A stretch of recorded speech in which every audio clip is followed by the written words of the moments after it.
So it's my pleasure this afternoon to introduce Akupa, who hails from Newcastle in the UK. And Akupa has been involved in environmental issues in different ways for about 30 years. He was ordained in 2000 and lives in Newcastle, where he teaches at the Newcastle Buddhist Centre and co-owns a vegan tea house. So you might want to ask him about that, about what kind of teas he serves at his tea house. And he's the author of Saving the Earth, a Buddhist View by Windhorse Publications. So I'll put that in the chat. So there's the link. It's also in the Padlet. I've placed a link to his book in the Padlet, so you can follow up on that. And this afternoon, he's going to be talking about gratitude and connection, the ecological body. And he says, extending our sense of what our bodies are, an unbounded, heartfelt love naturally arises. Two reflections. Listening to our body's stories might help this unfold. So I commend you to the hands of Akupa. Let's give a warm welcome to Akupa for this afternoon's session, which will finish at 5 p.m. Over to you, Akupa. Thank you very much, Shanti Garba. My name's Akupa. I'm sitting here in the shrine room of Newcastle Buddhist Centre. You can see a little bit of our artwork there. That's Avalokiteshvara behind me, just in case you're wondering who that was.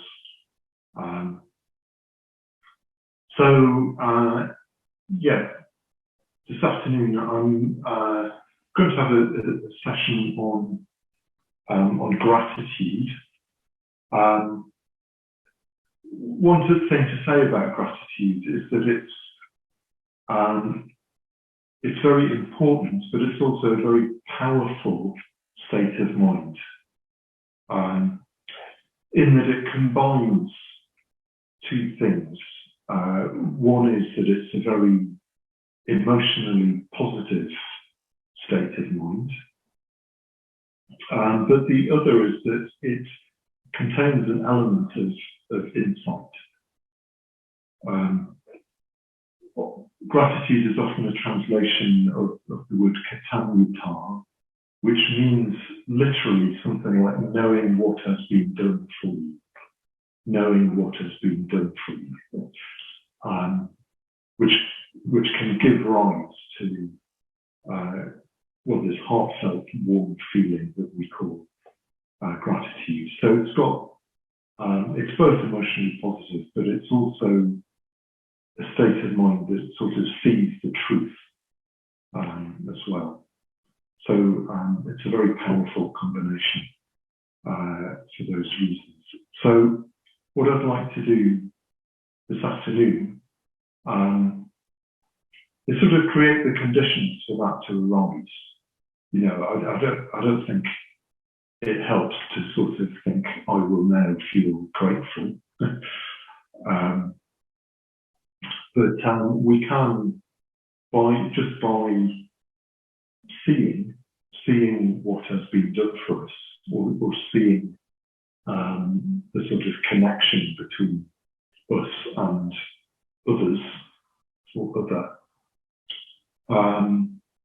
in a way that will just naturally arise. And you know, I think in terms of what we do in the world, you know, whatever our response is to the way the world is, I think it can be really sort of energized by if it's coming from that place of gratitude. So that's why I'd like to offer what I'm going to offer. So I've got a couple of reflections that I'd like to lead us through. First of all, though, let's just, as a sort of way of warming up, perhaps you could just have a bit of a think of something that you feel gratitude for today. Okay, and you might want to just put that in the chat just in the next minute. So just today, something that you're already feeling a sense of gratitude towards.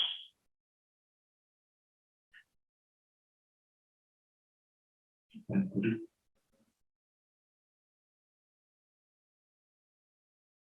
Fine.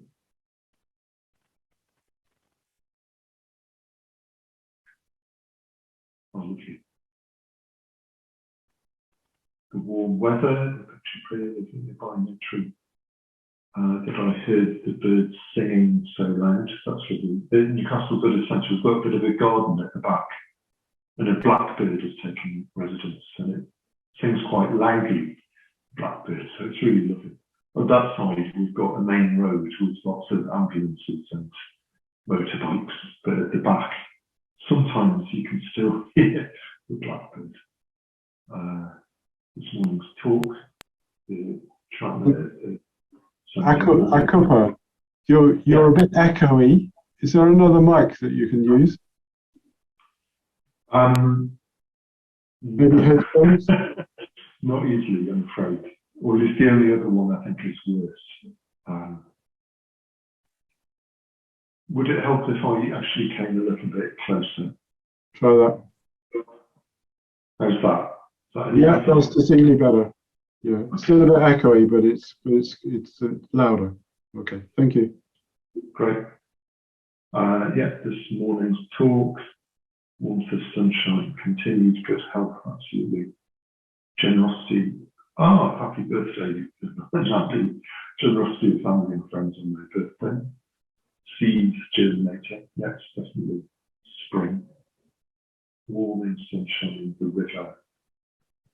For my mother, for what you're offering, being able to be here. Waste plastic garden furniture, wonderful, good health. The female fox who trots through the garden. This body and heart, us meeting the ocean next to me, constantly restoring perspective. Being alive, feeling alive, my ability to walk. Lovely. Lovely. So the first reflection that I'd like to lead us through requires a little bit of preparation, a little bit of thinking. It might help if you've got pen and paper, but don't worry if you haven't. And it's the preparation, first of all, just have a think about what your last meal consisted of. You don't have to write down all the ingredients, but perhaps just one or two of the main ingredients of perhaps what you had for lunch or breakfast.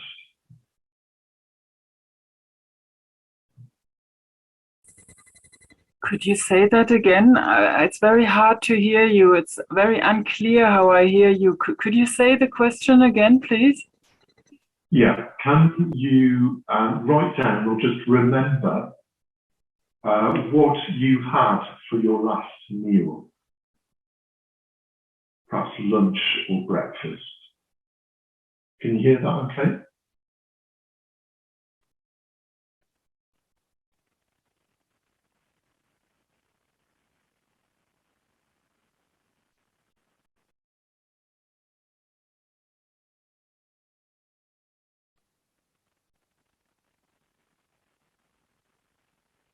Now, the second question is, do you know where it came from? Or, just again, not a whole list, but just perhaps the main things.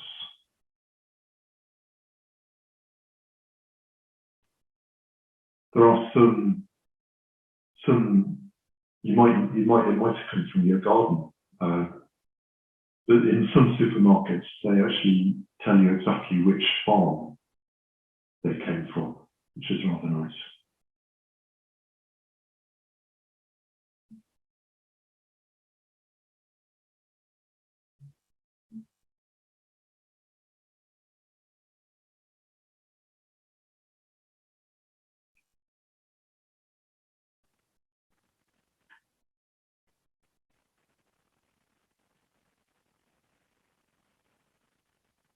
Some people are putting that in the chat, very good.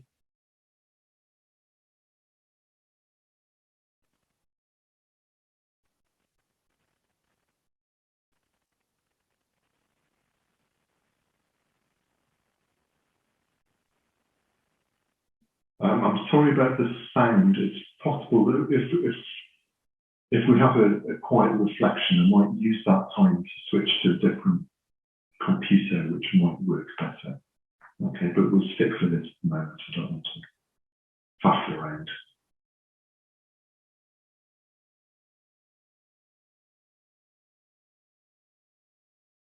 Okay, yeah, so some people that you found where your food came from. So,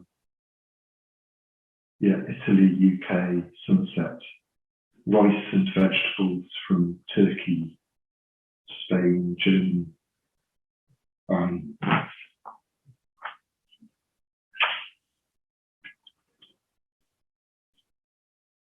It's quite surprising how far some of them has come. Obviously, you can do this as a food miles exercise, but for now, it's mainly just to connect with the fact that our food has come from somewhere.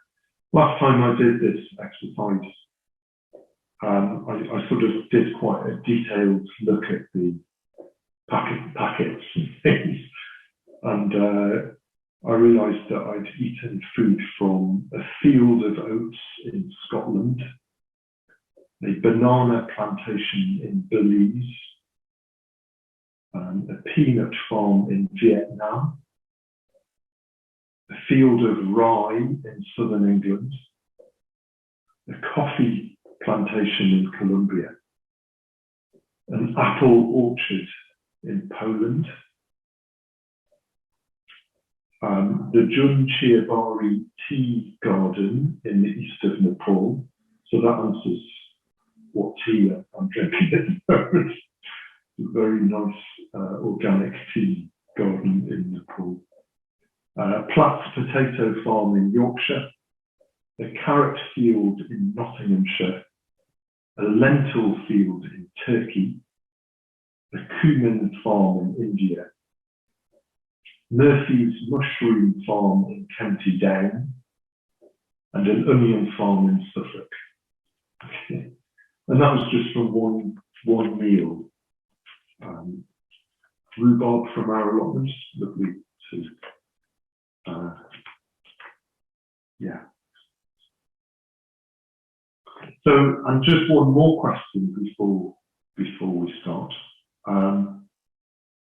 Do you know, just the place you're in at the moment, where your water comes from? Where does your local water supply come from?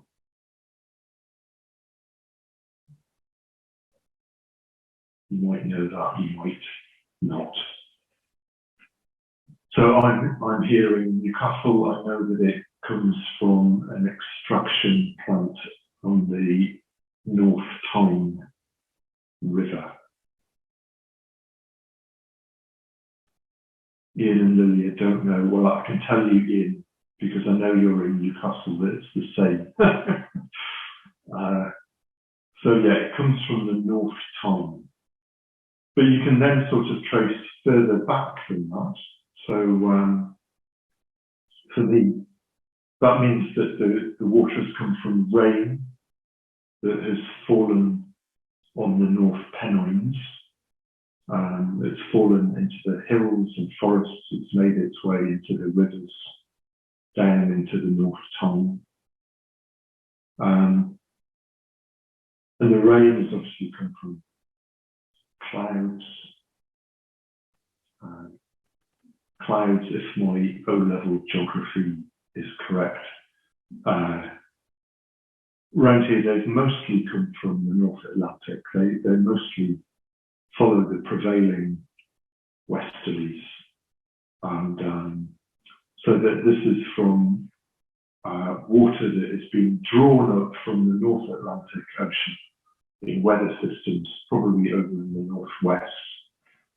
And then they swirl across the Atlantic as vapor.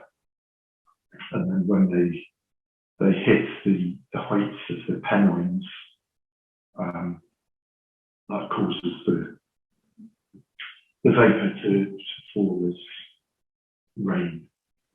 And that's what ends up in my glass of water. So there it is. There it is, the water. That's the latest bit of the story. Okay. So hopefully, yeah, perhaps got a sense of your food and water coming from particular places. It's also quite interesting to think where it goes afterwards as well. But again, here in Newcastle, I know that it generally ends up down at the there's a sort of sewage treatment plant further down the river, and it's treated and then it goes out to sea, to the North Sea.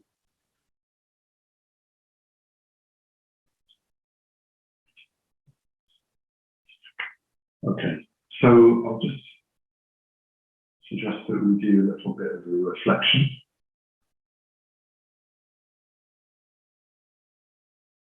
So if you'd like to sit, perhaps you wish to close your eyes.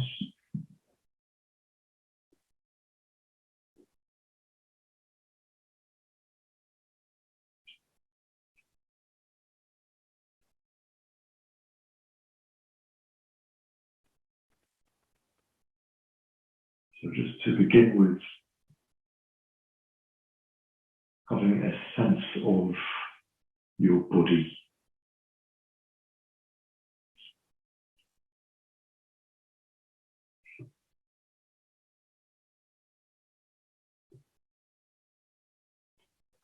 Particularly having a sense of the solidity of your body, the earth element in your body.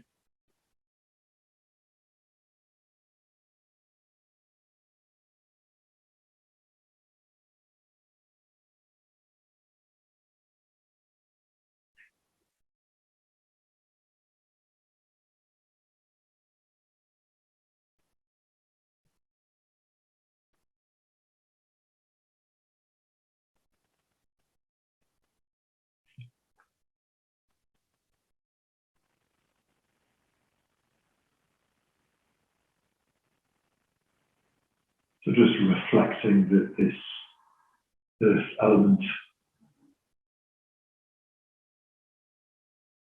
has been taken into your body. There is a flow of that element into your body and out of your body.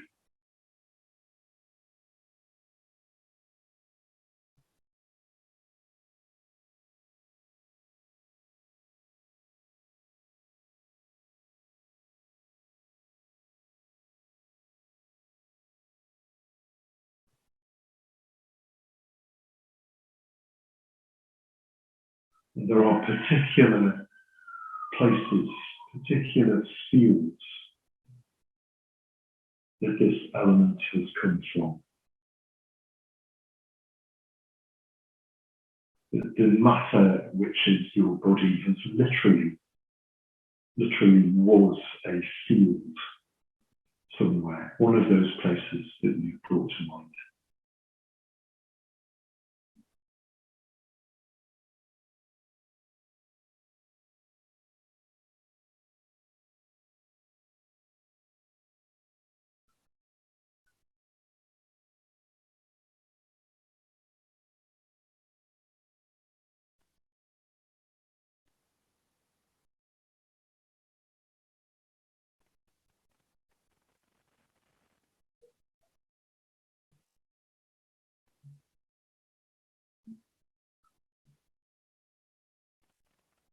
all that earth element in your body, every single part of it, has come from similar fields, orchards, plantations, near and far.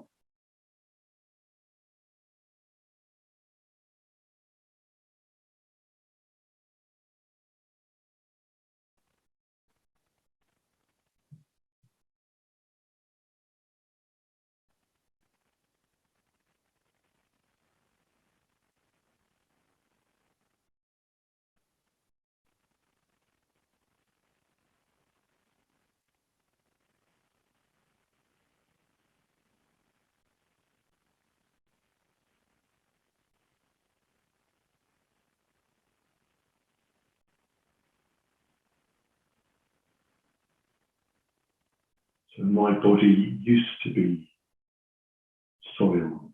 It used to be a field.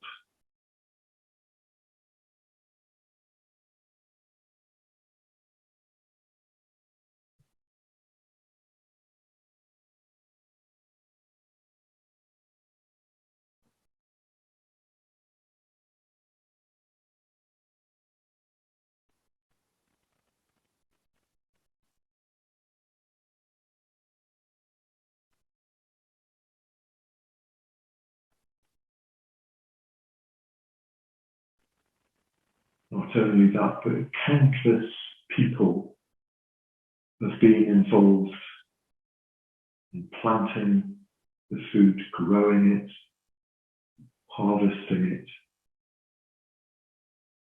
processing it, transporting it.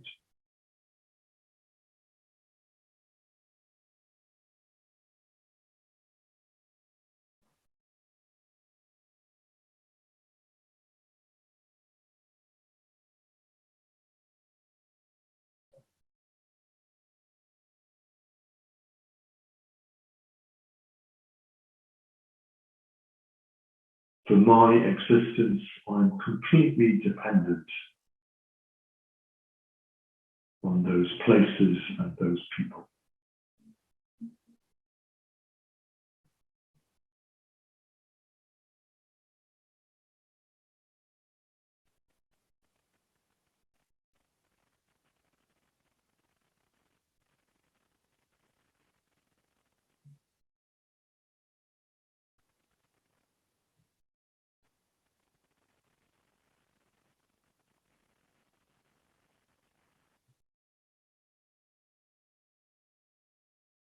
What I think of as my own body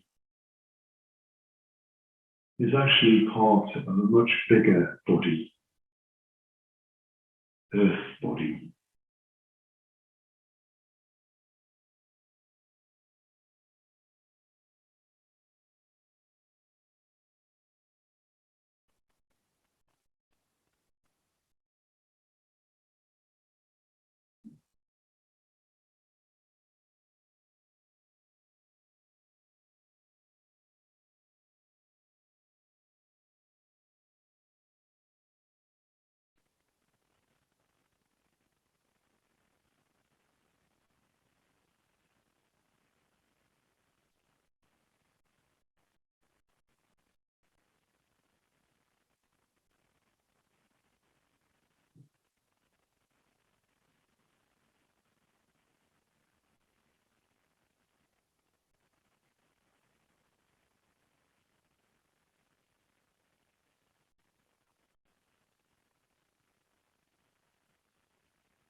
So now taking your awareness to the water element in your body.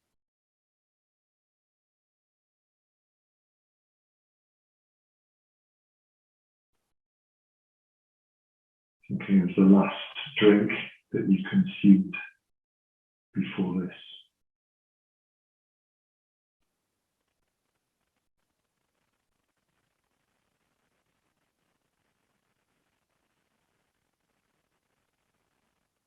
as well as all the fluid in your body.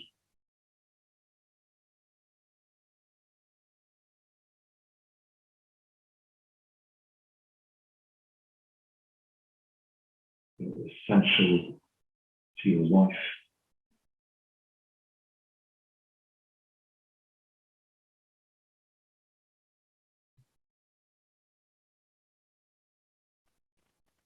So being aware that this has come into your body, there's been a flow of the water element into your body. And that water has a story.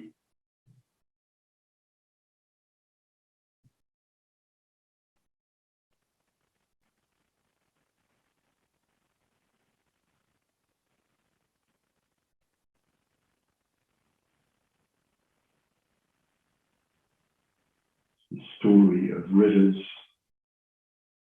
clouds,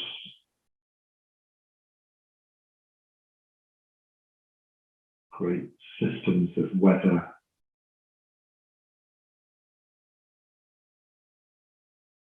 and the ocean.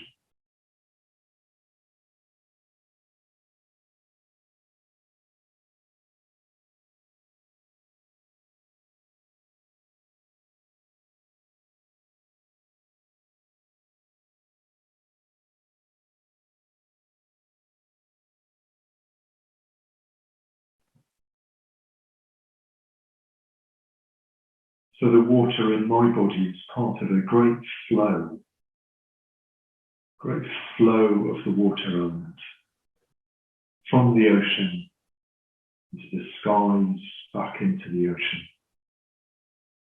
Part of that great cycle.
What I think of as my body is part of the greater body.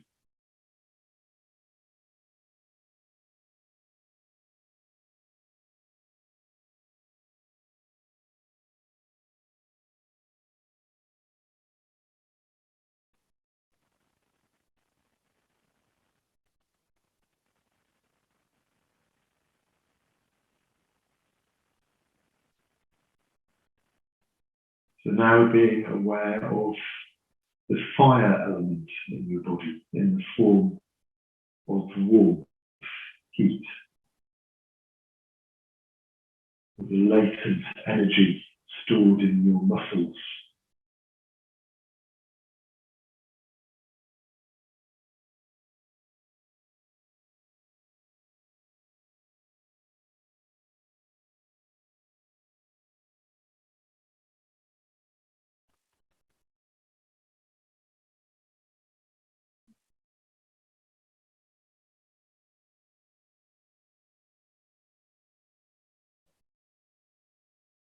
So that energy has come from our food.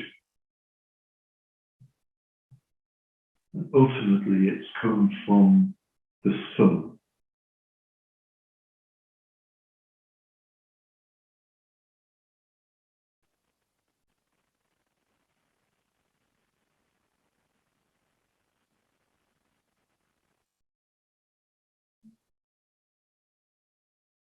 So the warmth that I'm feeling in my body right now is part of the shining forth of the sun's energy.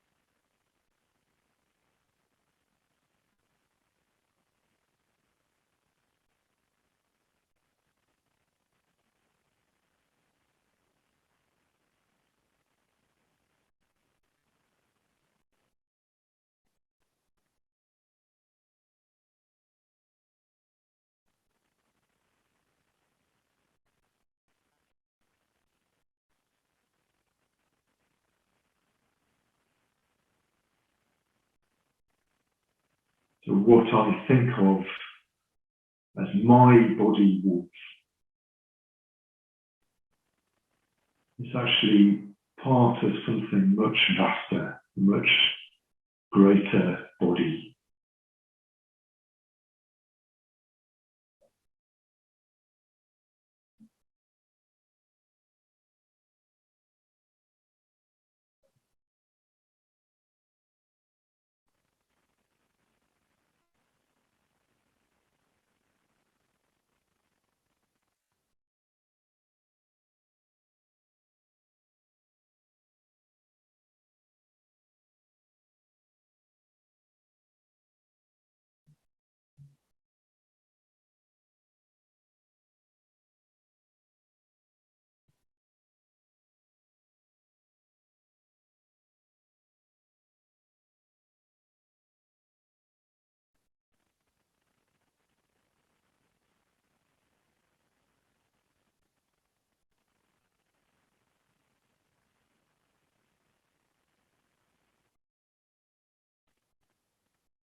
So now turning your mind to the air element in your body, the breath that you just took.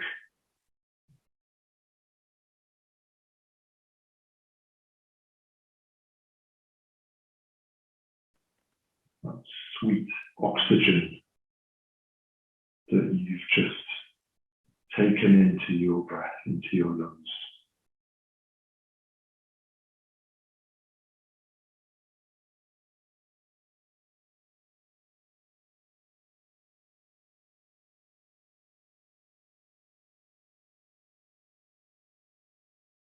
Connecting with how much we depend on, we love breathing.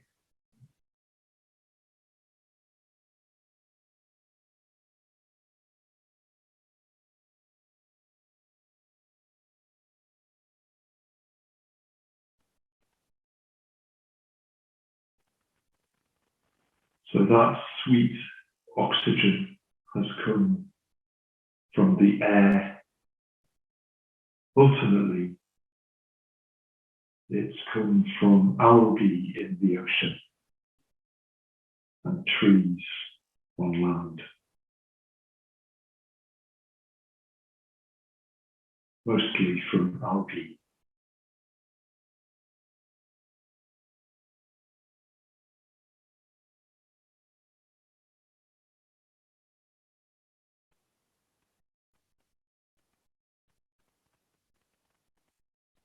So I am completely dependent on algae and trees.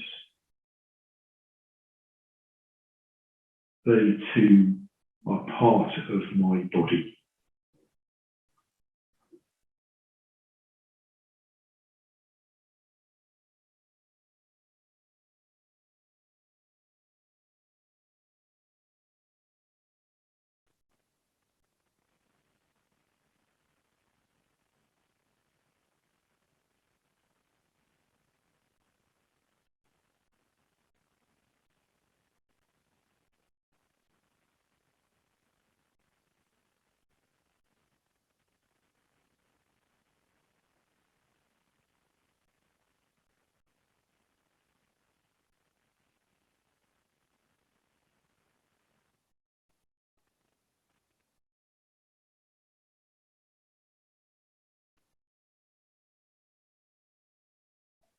having a sense of all of these elements together.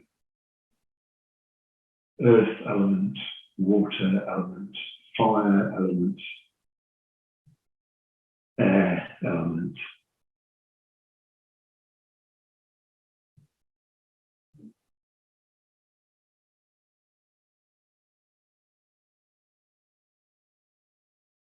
Everything has been given.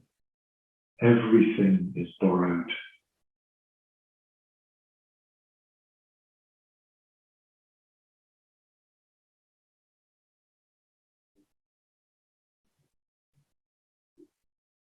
What I think of as my body is actually a much greater body, encompassing the earth and beyond.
Okay, well, welcome back. Oh, that's much better.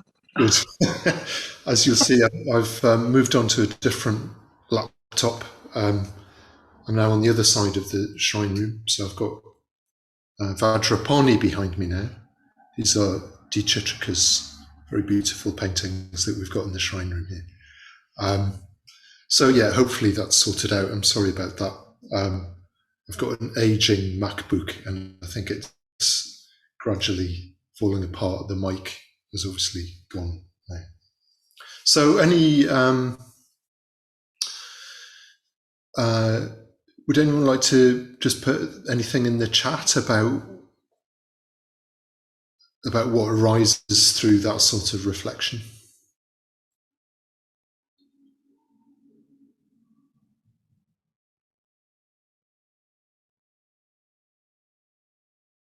Perhaps something that came out of your breakout group.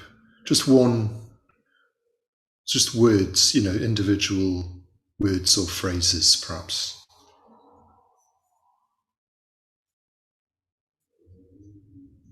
Not knowing a water source, yeah, it does make you sort of curious, doesn't it? Flow, interconnection, humble. Yeah.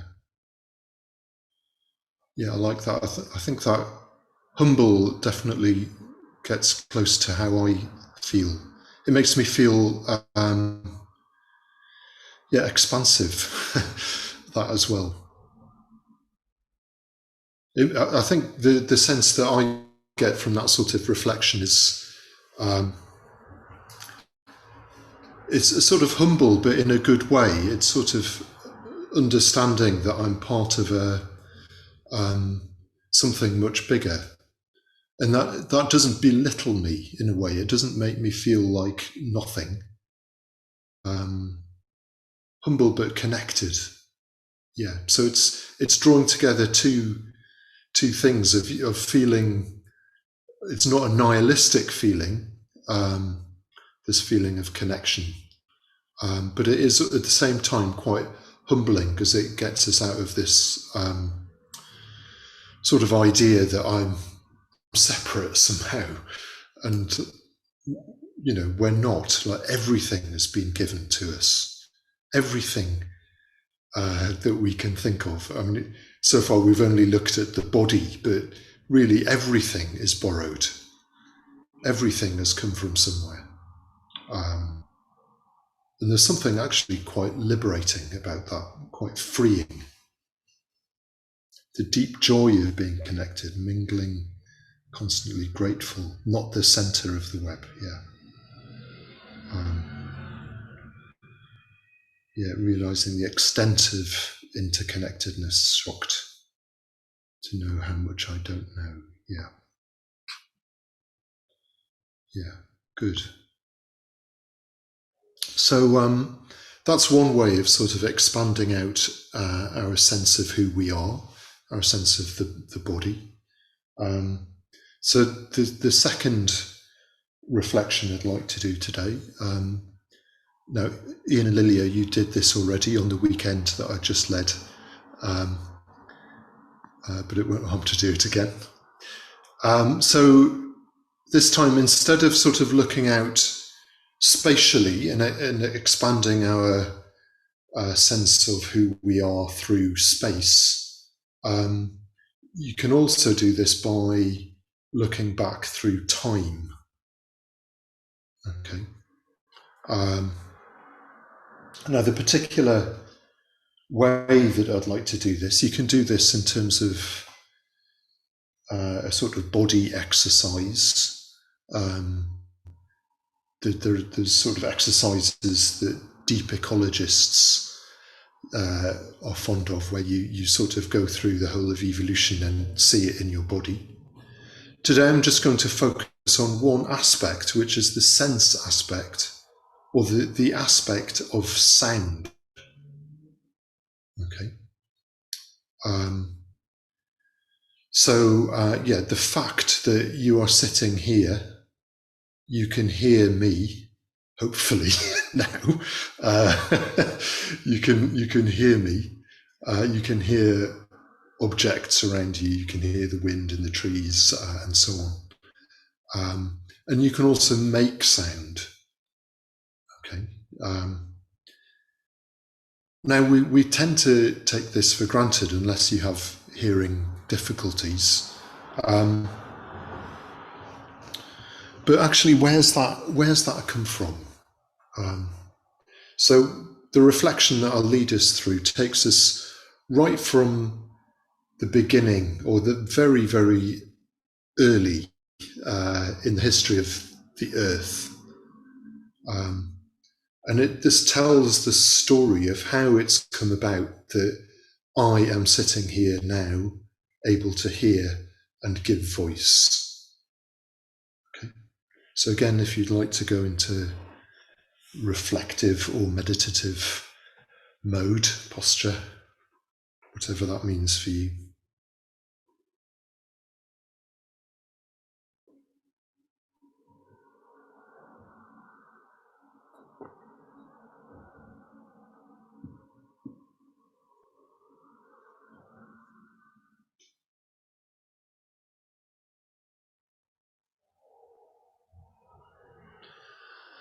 So imagining that you're here, but billions of years ago, millions of years ago,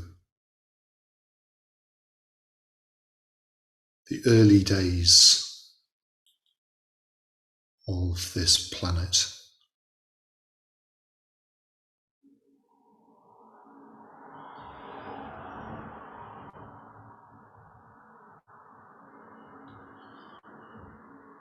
There's great swirling energy in the oceans, in the atmosphere, the tectonic plates.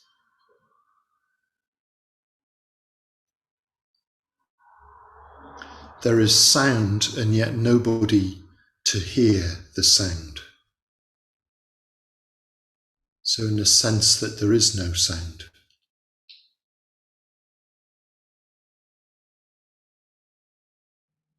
Just the energy.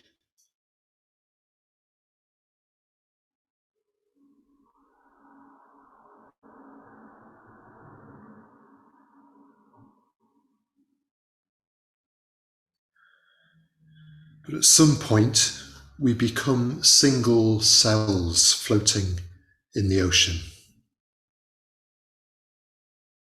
Our algae ancestors.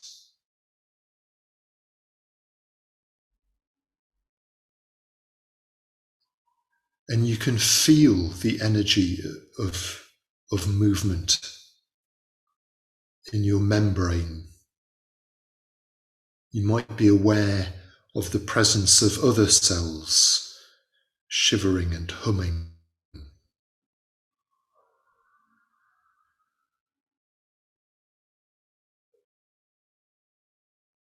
We evolve to become more complex,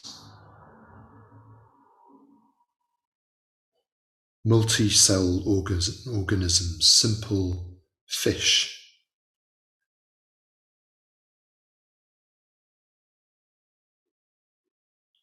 And now, with our gills, we can sense better the vibrations in the water.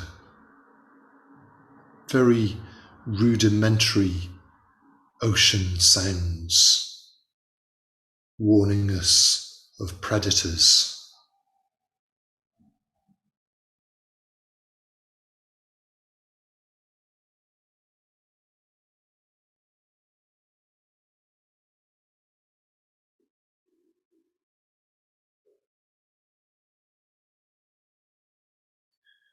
Now, imagine yourself as the first fish that come ashore in the great mud estuaries, lungfish.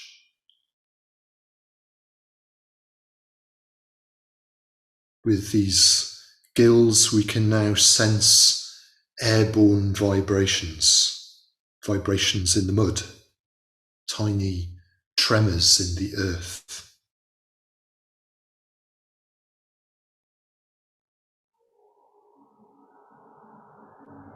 But through all of this, we're still silent. Making sound would attract predators, and we're not yet able to escape.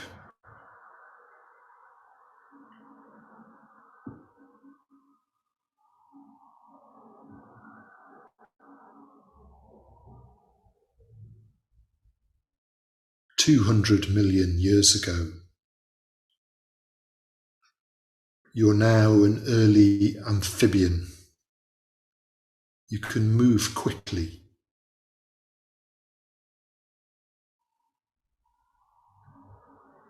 So you begin to make simple sounds.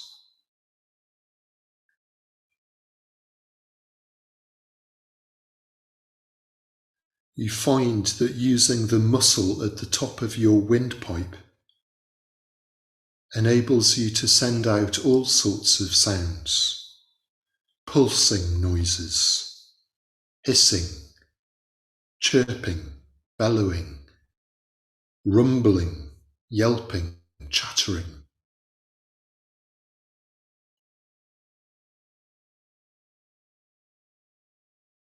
At the same time, our ears are becoming more complex.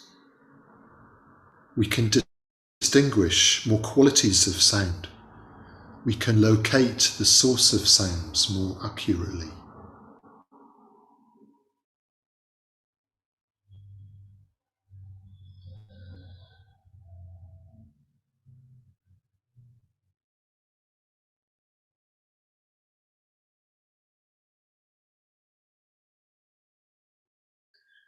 Eons pass.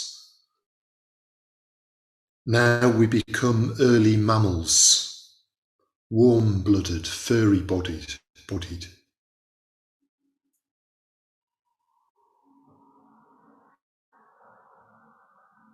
As young, we're nourished by our mother's milk. So our throats and jaws evolve to become more strong, more complex. And this new strength opens up new possibilities for voicing sound.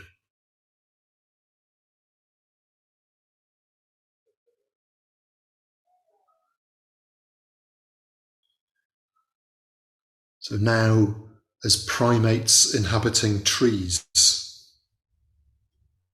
our loud calls can fill the forest, finding mates, defending territory, warning of danger.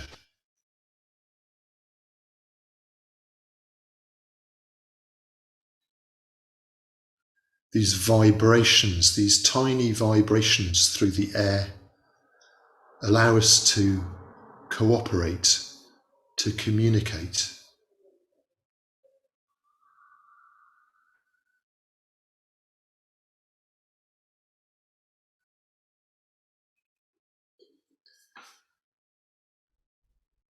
More time passes. Now we've descended from the trees and are beginning to walk on our great journey away from the forests across the savannah. We become early humans.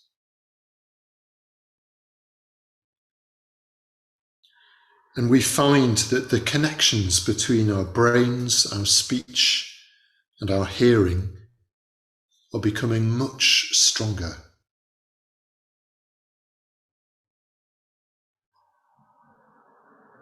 Now we voice specific sounds, and we attach particular meanings to particular sounds.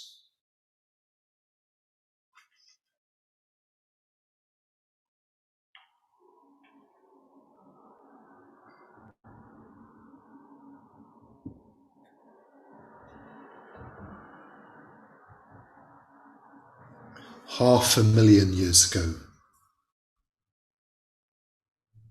now we can sing. We can understand and give voice to simple emotions, but not only simple emotions, but meanings, stories, culture, art, music, all become possible.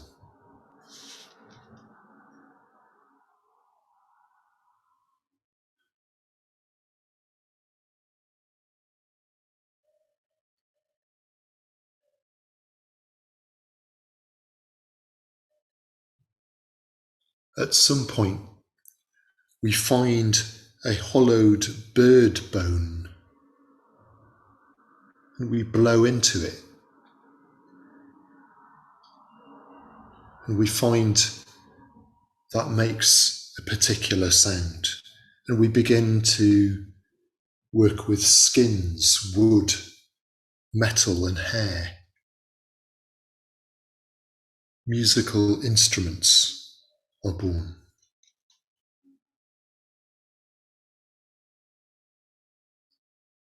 This allows us to share our experience in a way that we've never been able to do before.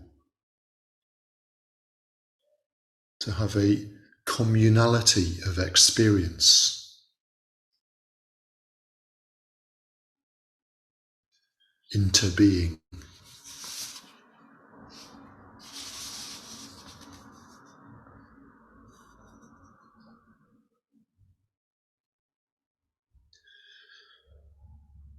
But not only are we making intentional sounds, but as we come together and live in towns and cities, there's the sound of vehicles, early vehicles, construction noise, the hubbub of markets as crowds come together.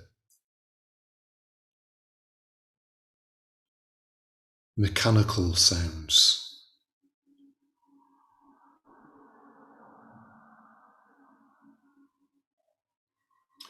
Two to 300 years ago,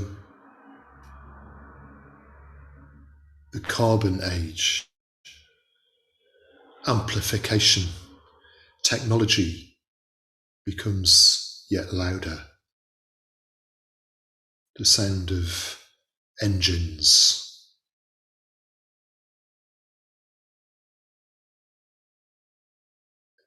The sound of computers.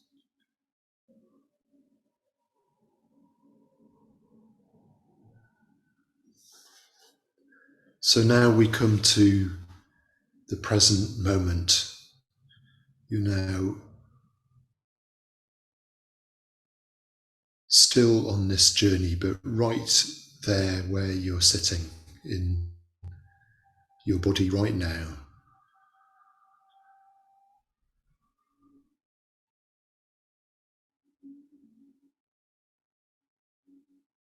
And your very ability to hear and give voice is part of this great story. It's emerged from that primordial soundlessness.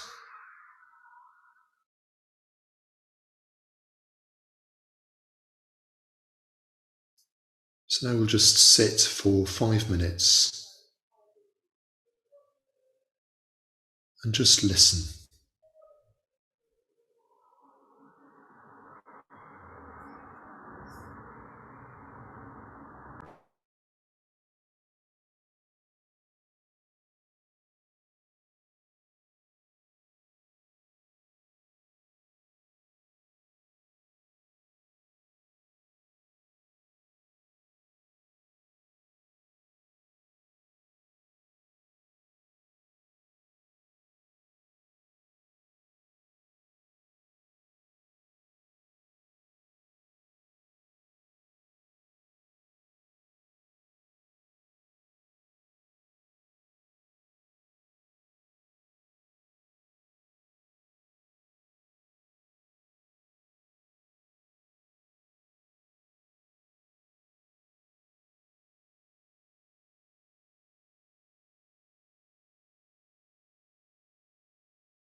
That reflection was adapted from a podcast by David G. Haskell, and it can be found, or the full podcast, which takes a different angle, but it can be found on the Emergence magazine website, and you don't have to subscribe in order to listen to it, in case you want to have a look at that. Emergence magazine.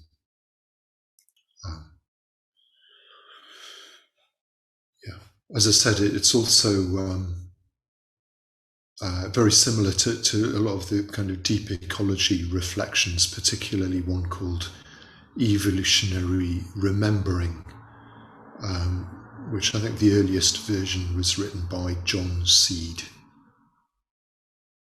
So that goes to show that everything is borrowed, even these exercises, or especially these sort of exercises. Everything is story. Everything is borrowed.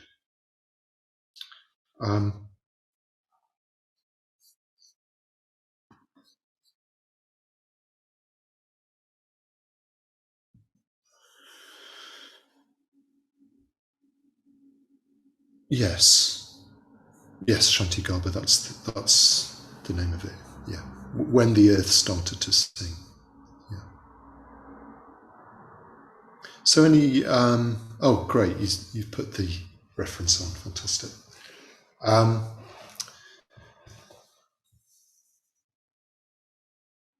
Any responses to that again?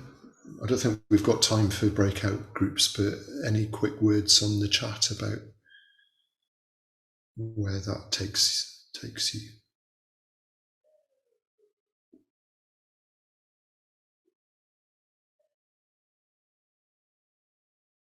Again, just a word or two.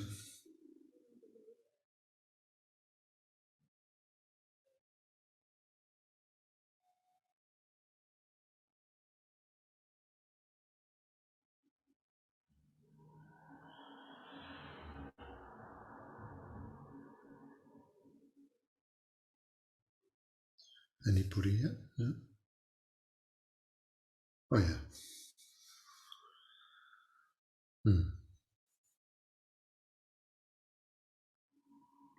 I felt connected to all kinds of vibration. Yeah, interesting.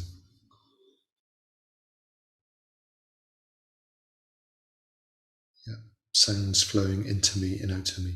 I am perplexed. Is that perplexed? Does that mean you're puzzled, or how else might you put that, Abhaya Natri?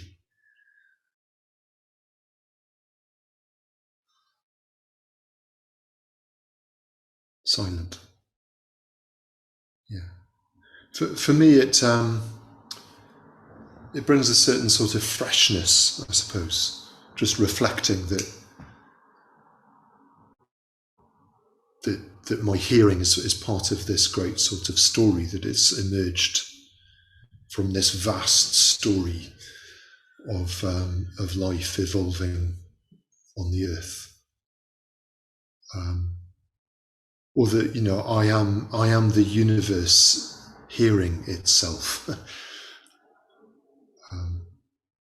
Yeah. Again, it bridges this sort of sense of me being somehow separate.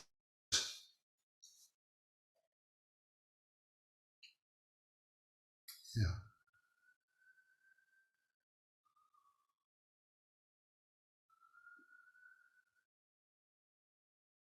Just silent. Okay. Any other responses? Deep listening. Yeah. Yeah, sort of freshness, even a sense of amazement, a sense of wonder that here I am, the universe listening to itself.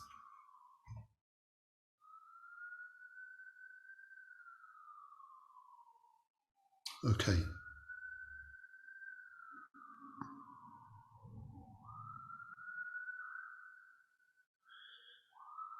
So perhaps at the end of those two exercises, perhaps you've felt a sense of connectedness. Some of you certainly have, and but also a slight sense of wonder, perhaps. A sense of those sort of rigid boundaries that, you know, I think of as me, a sort of expanding those. Very often, sometimes in Buddhism we talk about no self, but that can very often feel like sort of denying our existence. Whereas actually it's just that we're much bigger than we think we are and much more shared. So Angela says, interestingly, I experienced a mild anxiety at the thought of no human language, but also curiosity. Yeah, interesting to think how would you share your experience without language or even without sound? You know, what would that be like? But yeah, here we are. The story has unfolded in terms of language. Okay, so I'll just say a little bit about what we're going to do in tomorrow afternoon's session. So it's it seems quite evident to me at the moment that in terms of thinking about the earth, in terms of thinking about our relationship to the earth and to, you know, the oceans and trees and all the more than human world that we depend on, that it feels very much like unless we learn to get on with each other as human beings, then in a way we hardly stand a chance.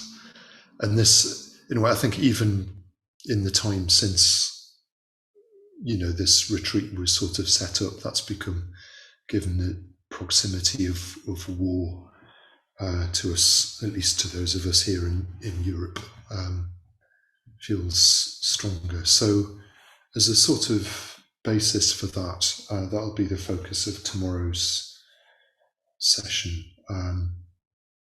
Harmony with the earth, inseparable from harmony between people.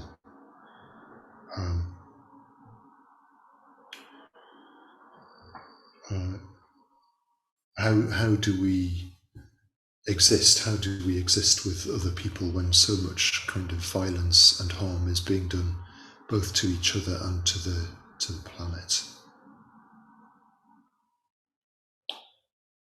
Okay, so I hope you'll join us for that. Thank you very much. Apologies once again for the sound problems earlier on. Yeah, I'll stick to this computer tomorrow, so it shouldn't happen again tomorrow. Shall I hand back to you, Shanti Garba, now? Yes, please. Okay, thank you very much, Akupa. So, yeah, and we have Akupa's session tomorrow afternoon, same time, and his third session, same time on Wednesday.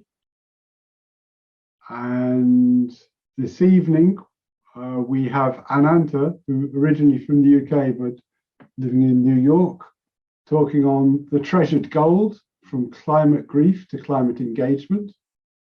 And he says, this session aims to harness the energy trapped in emotions like climate despair and grief and channel it towards compassionate engagement with ourselves and others. So that's this evening. It'll have a ritual element this evening. We have a more ritual flavor in the evenings, like chanting or puja and so on. Okay, so that's it for now. So big thanks to Akupa for the session. So we can do it like this, or we can do it kind of like this, or we got a combination of both, who knows? And yeah, we'll see you tomorrow, Akupa, at the same time. Okay. And hopefully see see you this evening, see some of you this evening for our more sort of ritual evening session. Okay, so I'll unmute everybody just so we can say goodbye together. Thank you, everyone. Thank you. Thank you. Bye-bye. Bye. Bye. See you later. Bye. Be with you. Bye.